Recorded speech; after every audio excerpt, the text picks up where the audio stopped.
ఆంధ్రప్రదేశ్ రాష్ట్ర రవాణా శాఖ మంత్రి రాంప్రసాద్ రెడ్డి గారి సతీమణి ఒక ఎస్ఐ మీద అనుచితంగా ప్రవర్తించిన నేపథ్యంలో ఆంధ్రప్రదేశ్ ముఖ్యమంత్రి చంద్రబాబు గారు ఆ మంత్రి గారికి కాల్ చేసి ఇది పద్ధతి కాదు, మీ భార్య ప్రజాప్రతినిధి కాదు, ఒక ఎస్ఐ మీద ఇలా అనుచితంగా ప్రవర్తించడం మంచిది కాదు అంటూ సీరియస్ అయ్యారన్నట్లు వార్నింగ్ కూడా ఇచ్చారు అంటూ కొన్ని వార్తలు ఇప్పుడు సోషల్ మీడియాలో చక్కర్లు కొడుతున్న నేపథ్యంలో ఈ అంశం మీద మనం విశ్లేషణ చేసుకునేటువంటి ప్రయత్నం చేద్దాం. ప్రస్తుతం మనతో పాటు ఉన్నారు ప్రముఖ రాజకీయ విశ్లేషకులు, ప్రముఖ సీనియర్ జర్నలిస్ట్ దుర్గాభట్లమణి గారు. వారితో మాట్లాడదాం. దుర్గారు నమస్తే అండి. నమస్తే.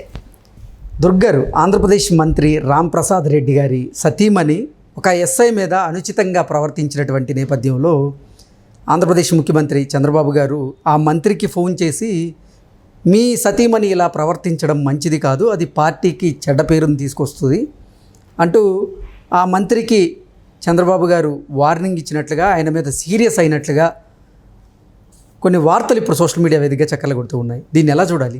నిజంగా ఆవిడ, మనం ఒక వీడియో చూసాము, బయటకు వచ్చింది, ఆవిడ ప్రజాప్రతినిధి కాదు, మంత్రి కాదు, ఎమ్మెల్యే పదవిలో లేరు, కానీ ఎస్ఐ మీద కొంచెం అనుచితంగా ఆవిడ కొన్ని వ్యాఖ్యలు చేయడం, అలాగే ఆయన మీద సీరియస్ అవ్వడం, ఇవన్నీ చూస్తుంటే అంటే ప్రజల్లో ఇప్పుడు ప్రభుత్వం మీద, అలాగే కూటమి కూటమి మీద కూడా రకరకాలుగా దుష్ప్రచారాలు జరిగే అవకాశం ఉంది. కాబట్టి చంద్రబాబు గారు వారికి వార్నింగ్ ఇచ్చినట్లుగా కొన్ని వార్తలు వస్తూ ఉన్నాయి. దీన్ని ఎలా చూడాలి? మంచిదేనండి. నిజంగా చంద్రబాబు నాయుడు గారు ఫోన్ చేసి వార్నింగ్ ఇచ్చినట్లయితే అది నిజంగా హర్షించాల్సిన విషయం. ఎందుకంటే ఇలాంటివి అసలు మనం ప్రజాస్వామ్యంలో ఎవరు కూడా వీటిని ప్రోత్సహించకూడదు, ఖండించాలి వెంటనే. మీరు చెప్పినట్టుగా ఆవిడ ప్రజాప్రతినిధి కాదు, ఒక ఎమ్మెల్యే కాదు, ఒక మంత్రి కాదు. ఓకే, రవాణా యువజన క్రీడా శాఖ మంత్రి రాంప్రసాద్ రెడ్డి గారి భార్య ఆవిడ. నిన్న ప్రజా పంపిణీ కార్యక్రమంలో ఆవిడ అన్నమయ్య జిల్లాలో ఒక ఊర్లో పాల్గొవాలనుకున్నప్పుడు ఈ ఎస్ఐ గారు కొంచెం అరగంట లేటుగా వచ్చారట. అది కూడా యూనిఫామ్లో రాలేదట. ఏంటి ఇంత లేటు, ఎందుకు ఇలా లేట్ అయింది, ఏమనుకుంటున్నారు మీరు, మీ గురించి అరగంట నుంచి వెయిట్ చేస్తున్నాం అంటూ ఆవిడ డైలాగ్స్ కొట్టడం, ఏంటి సిఐకి లేని పని మీకేం వచ్చింది అంటూ ఇష్టానికి మాట్లాడటం. అంటే ఆవిడ నడి రోడ్డు మీద ఆయన్ని పుచ్చుకొని మాట్లాడటం అనేది ప్రజలు చూస్తూ ఉండగా, అది ప్రజలు చూడకపోయినా అలా చేయకూడదు. అది ఇప్పుడు వ్యక్తిగతంగా వాళ్ళిద్దరూ ఉన్నప్పుడు కూడా ఆవిడ అలా మాట్లాడకూడదు, ఆవిడకి ఆ హక్కు లేదు. ఇప్పుడు ఆయన ఒక ప్రభుత్వ ఉద్యోగి, ఇంకా ఆవిడ నోరు పడేసుకుని నువ్వు వైసీపీకి పనిచేస్తున్నావా, నీకు ప్రభుత్వం జీతం ఇస్తోంది, that is none of your business. ఎందుకు చెప్తున్నామంటే ఎవరికైనా అది అనవసరం. ఆయన కష్టపడి ఉద్యోగం తెచ్చుకున్నారు, ప్రభుత్వం జీతం ఇస్తుంది, అంతవరకే. అది ఎవరికీ సంబంధం లేదు. ఆయన మంత్రికే ఆయన రెస్పాన్సిబుల్ తప్ప మంత్రి గారి భార్యకు కానీ, మంత్రి గారి బావమరిదికి కానీ, లేకపోతే మంత్రి గారి పిల్లలకి కానీ, మంత్రి గారి కుటుంబానికి కానీ రెస్పాన్సిబిలిటీ లేదు ఆయనకి. ఇక్కడనే కాదండి, మీకు మనం గతంలో కూడా చాలాసార్లు మాట్లాడుకున్నాం. ఈవెన్ ముఖ్యమంత్రి గారైనా సరే కదా, వాళ్ళ భార్యలకి ఇలాంటివి లేవు, ఎవరిని తిట్టే హక్కు వాళ్ళకి లేదు. ఎవరైనా మంత్రులు కావచ్చు, ఎమ్మెల్యేలు కావచ్చు, ఎంపీలు కావచ్చు, వాళ్ళ వరకే ఆ పొజిషన్ తప్ప వాళ్ళ ఫ్యామిలీ మెంబర్స్కి ఆ పొజిషన్ ఉండదు, వాళ్ళకి ఆ హక్కులు ఉండవు, వాళ్ళు తిట్టే హక్కు వాళ్ళకు ఉండదు. వాళ్ళు తిట్టడం కోసం వాళ్ళ ఉద్యోగాలకి రారు. కాబట్టి నిన్న ఒకవేళ చంద్రబాబు నాయుడు గారు నిజంగా ఫోన్ చేసి తిట్టుంటే కనుకైతే అందరూ కూడా అది చాలా మెచ్చుకోవాలండి. ఇలాంటివి మళ్ళీ రిపీట్ కాకూడదు. మీరు చెప్పినట్టుగా వైసీపీ వాళ్ళని ఎందుకు తిట్టుకున్నారండి, వైసీపీ వాళ్ళని ఎందుకు ఇవాళ పదవి ఇవ్వకుండా చేశారు? వాళ్ళు చేసిన అక్రమాలు, అవినీతిలే కాకుండా వాళ్ళ నోటిదోల, ముఖ్యంగా వాళ్ళు మాట్లాడిన మాటలు, వాళ్ళు ప్రతిపక్షం మీద, ప్రతిపక్ష నేతల మీద, జనసేన నేత మీద, ఆడవాళ్ళ మీద వాళ్ళు అనుచితంగా మాట్లాడటం వల్లే అది కూడా ఒక కారణం వాళ్ళు ఓడిపోవటానికి. కాబట్టి వీళ్ళు ఇంకా నిన్నగాక మొన్న ఇంకా వాళ్ళు పదవిలోకి వచ్చారు, వచ్చిన వెంటనే వాళ్ళు ఇలా మాట్లాడటం తర్వాత కూడా చేయకూడదు ఆ పని. ప్రారంభంలోనే నీకు ఒక ఒద్దిక లేకపోతే, నీకు మర్యాద ఇవ్వడానికి రాకపోతే రాను మీరు ఎంత పెట్టలేకపోతారండి. కాబట్టి ఇవన్నీ ఆదిలోనే ఇలాంటివన్నీ తుంచేయాలి. అది చాలా చక్కగా నిన్న చంద్రబాబు గారు చేశారు. మనం సోషల్ మీడియాలో చూసాం, మనం ఇందులో న్యూస్ల్లో చూసాం, మన వార్తల్లో కూడా చూసాం ఈ అంశాన్ని. కాబట్టి ఆవిడ మంత్రి భార్యనని ఆవిడ రెచ్చిపోతే ప్రజలు ఊరుకోరు, ప్రభుత్వం అంతకంటా ఊరుకోదండి, ముఖ్యమంత్రి గారు అంతకంటా ఊరుకోరు. కాబట్టి మీరు చెప్పినట్టుగా ఇది కూటమిలో కూడా చెడ్డ పేరు తీసుకొస్తుంది. కూటమికి కూడా, అటు తెలుగుదేశమే కావచ్చు, ఇటు జనసేన కావచ్చు, అటు బీజేపీ కావచ్చు, ఎవరు కూడా దీన్ని హర్షించరండి. ఎవరైనా ఇవన్నీ దృష్టిలో పెట్టుకుని ఒళ్ళు దగ్గర పెట్టుకుని ఎవడైనా బిహేవ్ చేయాలండి.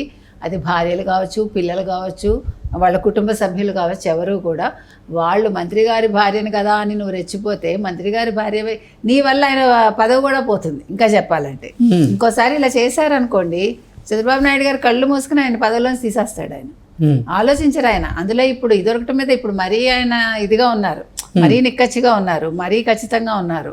ప్లస్ ఇప్పుడు ఏంటంటే ప్రభుత్వానికి ఎటువంటి మచ్చ రాకూడదనే ఒక దృష్టిలో వీళ్ళందరూ ఉన్నారు.